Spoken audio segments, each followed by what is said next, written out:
Start. এখন হচ্ছে পিএসকে চুপ। পিএসকে এখন পিএসকে আমাদের এবার হচ্ছে ডিজিটাল সিগন্যাল লাগবে। তাহলে আমরা হচ্ছে 8 কিলোজ একটা ডিজিটাল নিলাম, ওটাকে পাঠাবো কি আবার সিকোয়েন্স জেনারেটর না সিকোয়েন্স জেনারেটর ক্লকে পাঠাবো। তাহলে এখান থেকে একটা র্যান্ডম একটা সিগন্যাল পাবো আমরা, যেটা 8 কিলোজের কাছাকাছি। তারপরে এখন আমরা এফএসকে হচ্ছে এই মেসেজ সিগন্যালটাকে পাঠাবো হচ্ছে একটা মাল্টিপ্লেয়ারের ইনপুটে পাঠালাম। আর কার সাথে মাল্টিপ্লাই করতেছি? একটা ক্যারিয়ারের সাথে, যেটা হচ্ছে 100 কিলোজ কজ 100 কিলোজ কজ সাইন ওয়েভ, মানে কজ ওয়েভ।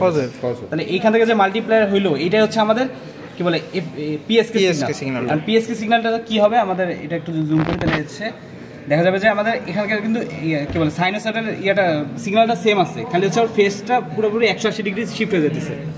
যখন এই জায়গাটাতে গিয়ে হচ্ছে গিয়ে 180 শিফট হবে। এখন তারপরে এটা হচ্ছে আমাদের কি বলে মডুলেশন পার্টটা। এখন ডিমডুলেশন করা লাগবে। ডিমডুলেশনটা আমরা এটা হচ্ছে মানে কোহেরেন্ট ডিটেকশনের মতো। তাহলে আমরা কি করবো, আবার হচ্ছে ক্যারিয়ার দিয়ে আবার গুণ দেবো। তাহলে আমরা হচ্ছে যে এই যে আউটপুটটা পাইলাম পিএসকেটা আবার একটা মাল্টিপ্লায়ার পাঠালাম, কার সাথে গুণ দিচ্ছি আবার 100 কিলোজ কজের সাথে। তাহলে যে আউটপুটটা পেলাম এটাকে আমরা পাঠাবো হচ্ছে টিউনেবল লো পাস ফিল্টারে। টিউনেবল লো পাস ফিল্টারের আউটপুটটাকে পাঠাবো হচ্ছে কম্পারেটর পাঠানোর কারণ এটা ডিজিটাল সিগন্যাল। তারপরে রেফারেন্সে পাঠাবো। আর ইনে থাকবে হচ্ছে আমাদের ভিডিসিটাকে কমাবাড়া করা যাবে, আবার এখানকার এসিটাকে কমাবাড়া করা যাবে। এটা কমাবাড়া করে হচ্ছে আমাদের এটা পুরো ফেসটা কাছাকাছি আনার চেষ্টা করবো। আর এখানে হচ্ছে পুরোপুরি কাছে আসে না, একটু হালকা একটু ফেস শিফট থাকে। ইনপুট কোথায় আউটপুট কোথায় দেখতেছি আমরা হচ্ছে সিকোয়েন্স জেনারেটর থেকে দেখতেছি হচ্ছে মেসেজ সিগন্যালটা। তারপর হচ্ছে প্রথম মাল্টিপ্লেয়ার থেকে দেখবো হচ্ছে আমরা পিএসকেটা।